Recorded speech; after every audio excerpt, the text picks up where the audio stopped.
સુરતથી સમાચાર 6 વર્ષની બાળકી સાથે દુષ્કર્મ આચરનારા આરોપીની ધરપકડ કરવામાં આવી। પાડોશી જયમંગળની દુષ્કર્મના આરોપમાં પોલીસે ધરપકડ કરી છે।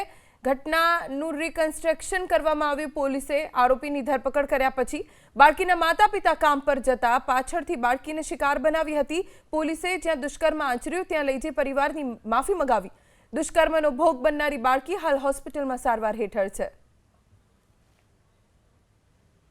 ઉપરોક્ત બનાવની વિગત એવી છે કે આ બાળકી તેમના રહેઠાણના સ્થળે કે જે ભટલાઈ ગામમાં આવેલું છે ત્યાં રમતી હોય આરોપી તેમની પાડોશમાં જ રહેતો હોય બાળકીને ચોકલેટની લાલચ આપી લઈ ગયેલ હતો તથા પોતાના રૂમમાં લઈ જઈ બાળકીના હાથ અને મોઢું બાંધીને તેની સાથે બદકામ કરેલ હતું।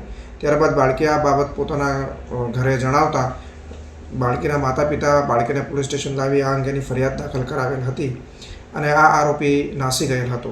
ત્યારબાદ અત્રેના ઈચ્છાપુર પોલીસ સ્ટેશનના થાણા ઇન્ચાર્જ તેમજ ડી સ્ટાફની ટીમે ટેકનિકલ સર્વેલન્સના આધારે ગુનેગારનો નંબર મેળવીને ત્યારબાદ તેમનું લોકેશન મેળવતા તે બિહારનું જણાઈ આવેલ હતું અને ઈચ્છાપુર પોલીસની ટીમે અહીંયા અત્રેથી રવાના થઈ બિહાર જઈ આરોપીને ગતરોજ ઝડપી પાડી અત્રે લઈ આવેલ છે। આરોપીનું નામ પૂછપરછમાં તેણે જયમંગલ ઉર્ફે બાબા અભિલાખ પાસવાન જણાવેલ છે અને તે બિહારનો રહેવાસી હોવાનું જણાઈ આવેલ છે।